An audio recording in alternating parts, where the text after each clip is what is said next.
The following has been paid for by the Pens World Order. What's happening? Everything is wonderful, yes! Pens win on a Tuesday night against Western Canada's team, i.e. the Vancouver Canucks. This is the Let's Go Pens fan react as Pens win 5-2 over the Vancouver Canucks. And what's going on? Did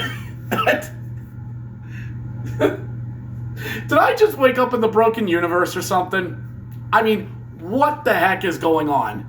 So the Pens win, and you can tell, yes, I'm finally back home doing my regular shots, not have to do videos at work, not have to have games end at 1 o'clock in the frickin' morning. Now I can actually do these videos. Make sure to like and subscribe to the channel. Pens were back home going up against the Vancouver Canucks, and coach was not going to mess with the lineup for the first time in a while. So old Dan Muse rolled out a lot of the regulars tonight. Connor Clifton, Matt Dumba, Philippe Tomasino. I'm not liking the amount of times I'm seeing him on the scratches list, but you're 4-2. Who's gonna complain? Who's gonna complain? Yeah, who's gonna? So Anteri Shelovs was in net tonight, and it's going to be one of those nights. Okay, so we all had a nice, healthy road trip. We're going to come back home. Good home cooking. We're finally back in our own beds once again. And, oh, look, here comes Connor Garland. He's so small and cute. He's tiny. Comes up along the board, shoots, and he scores. And he scores.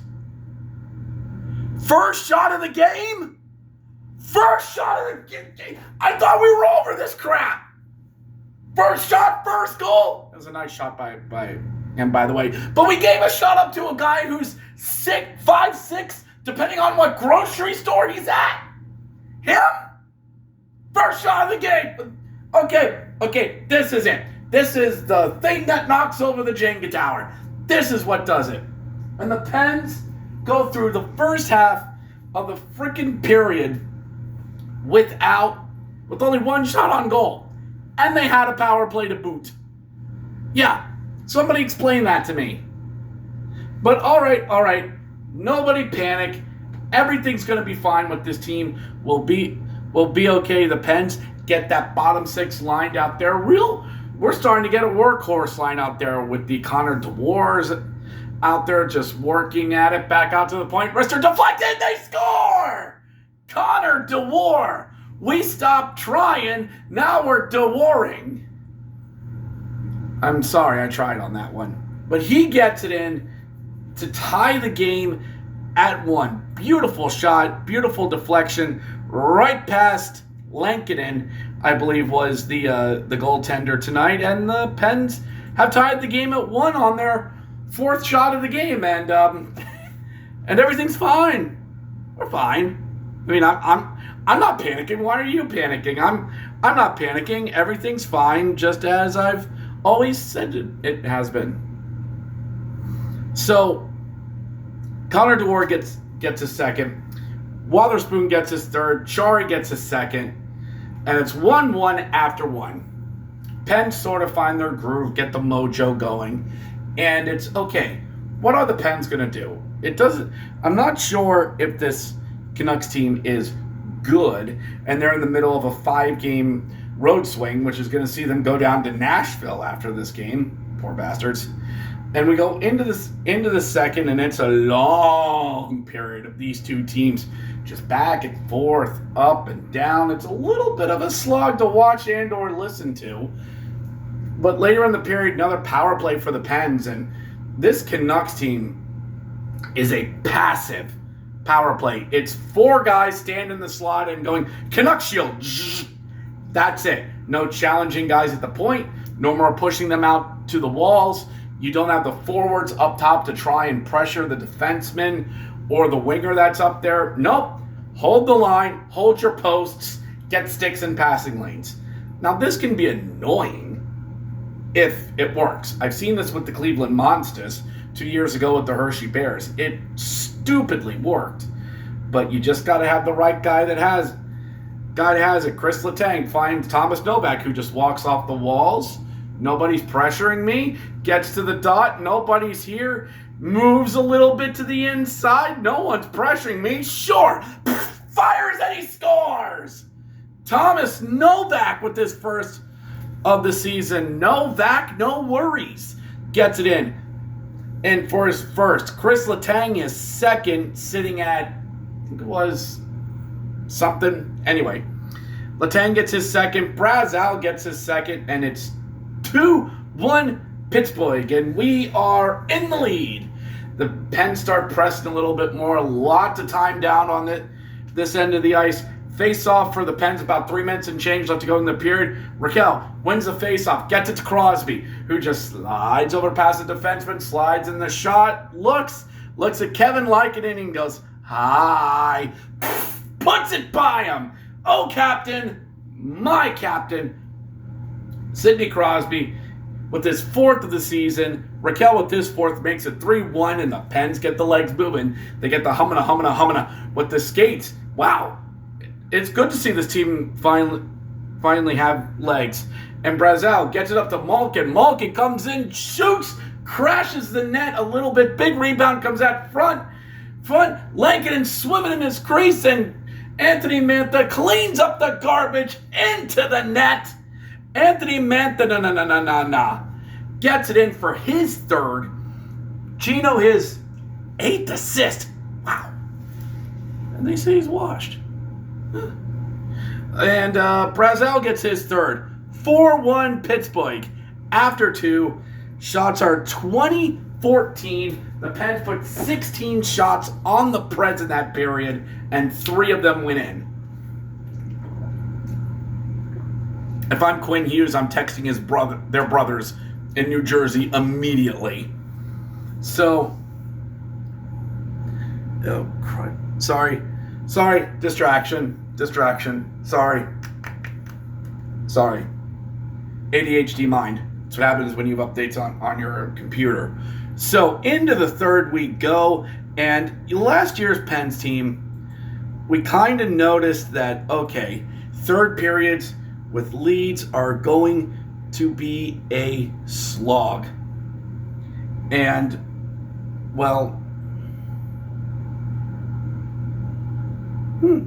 okay. Sorry. Distracted again. Sorry. Anyway, into the third. Previous Pens years would have, okay, this team's gonna blow it in the third. They're gonna let Vancouver hang around and get back into games. And this squad's going to do the same thing. It's not going to lock down games, or Vancouver's going to get 2 goals in this period and make this really uncomfortable for the Pens. Or heck, they might even tie it. But this was not. The Canucks did pressure in the period. Heck, they did get 16 shots. But it felt like Shelovs stood the test. They pushed them to the outside, and they allowed the Canucks to have the point, but not a lot of in close, not a lot of grade A danger chances, as the analytics people like to say. It felt like the Pens really were going to put this game to bed.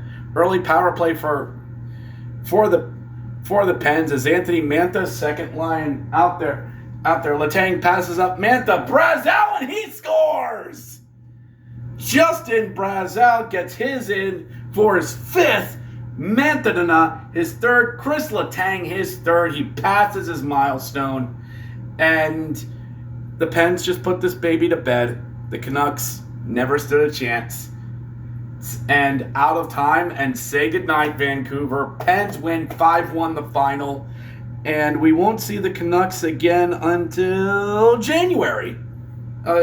During a Western Canadian road swing.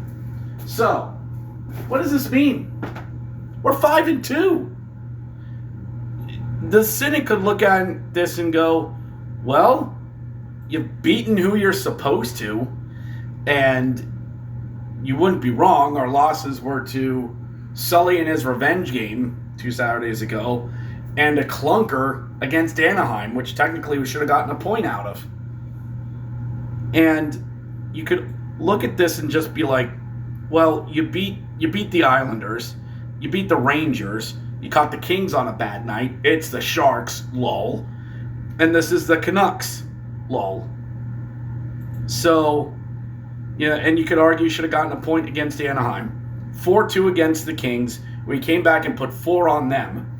You hung 3 on San Jose, who hasn't, and you beat an Islanders team and you got a Rangers team on opening night. The Pens are beating the teams in front of them who, in a way, maybe they should beat. It's really weird because I think we want to believe in this team. We want to believe in it. Brazow, Novak, Crosby doesn't have to carry this all by himself. Malkin showing life in his age 38 season. Letang on the second line for his own good. Erik Karlsson allowing to actually jump up on plays. So, it's weird because I think there's a very hesitant optimism about this team. 5-2. We're 4th in the division. For what that's worth, although you probably don't want to look at standings this time of year as they don't really mean that much. But, yeah, we're there. So, who do we have moving forward? Well, we go down on Thursday. We go down to Sunrise to take on Florida team. There's some good news. They're pretty banged up, but, you know, they're still the back-to-back champs. And then on Saturday, Columbus comes to town, and the Fighting Elvises come to town. One of those games is winnable. And one of those games is, well, we will see what happens. It's just, again, do we hope? Do we hope with this team? Because next week, you got the Flyers. Yep, we got to go to Philadelphia. And then and then a 2-game trek where it's Winnipeg and Minnesota to close out the month. We'll be in Winnipeg in November. Ew. And then to take on the Fighting Steve Dangles on a Monday. So, do we start believing? I don't know. But that is it for this. And in the words of Steve Dangle, thank you very much to everyone for watching this. There's more of this where this came from. Smile. Smile. Because it confuses people. Let's go, Pens. We'll catch you next time.